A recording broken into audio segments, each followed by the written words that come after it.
കൂടത്തായി, അതുപോലെ തന്നെ ഓമശ്ശേരി, കട്ടിപ്പാറ തുടങ്ങിയ വിവിധ പ്രദേശങ്ങളിലെ ആയിരക്കണക്കിന് കുടുംബങ്ങളെ ബാധിക്കുന്ന വളരെ പ്രധാനപ്പെട്ടൊരു പ്രശ്നമാണ് ഫ്രഷ് കട്ട്.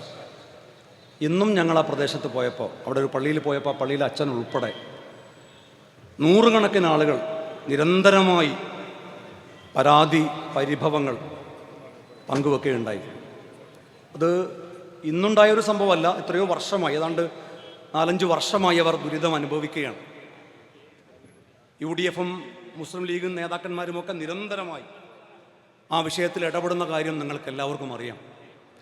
കേരളത്തിൻ്റെ പ്രതിപക്ഷ ഉപനേതാവ് PK കുഞ്ഞാലിക്കുട്ടി സാഹിബും പ്രിയങ്കരനായ കേരളത്തിൻ്റെ പ്രതിപക്ഷ നേതാവ് VD സതീശനും സമരക്കാർക്ക് അതുമായി ബന്ധപ്പെട്ട് സമരക്കാരോടൊപ്പം അടിയുറച്ച് നിൽക്കും എന്ന് ഉറപ്പ് നൽകിയതും നമ്മളെല്ലാവരും കണ്ടതാണ്. UDF-ൻ്റെ ഈ യോഗത്തിൽ, ഈ തെരഞ്ഞെടുപ്പ് കൺവെൻഷനിൽ പ്രിയപ്പെട്ട പ്രവർത്തകരെ സാക്ഷി നിർത്തി ഒരു കാര്യം ഞാൻ പറയാൻ ആഗ്രഹിക്കുകയാണ്. ഞാൻ ജയിച്ചു കഴിഞ്ഞാൽ, ഐക്യജനാധിപത്യ മുന്നണി കേരളത്തിൽ അധികാരത്തിൽ വന്നു കഴിഞ്ഞാൽ, ആ ജനങ്ങളുടെ പ്രശ്നങ്ങളുടെ പരിഹാരം കാണാൻ, ആ ഫ്രഷ് കട്ട് അടച്ചുപൂട്ടി ആ ജനങ്ങളുടെ പ്രശ്നപരിഹാരത്തിന് നേതൃപരമായ പങ്ക് വഹിക്കാൻ ആ നാട്ടുകാരോടൊപ്പം ഉണ്ടാകുമെന്ന് നിങ്ങൾക്ക് ഉറപ്പ് നൽകാൻ കൂടി ഈ അവസരം വിനിയോഗിക്കുകയാണ്.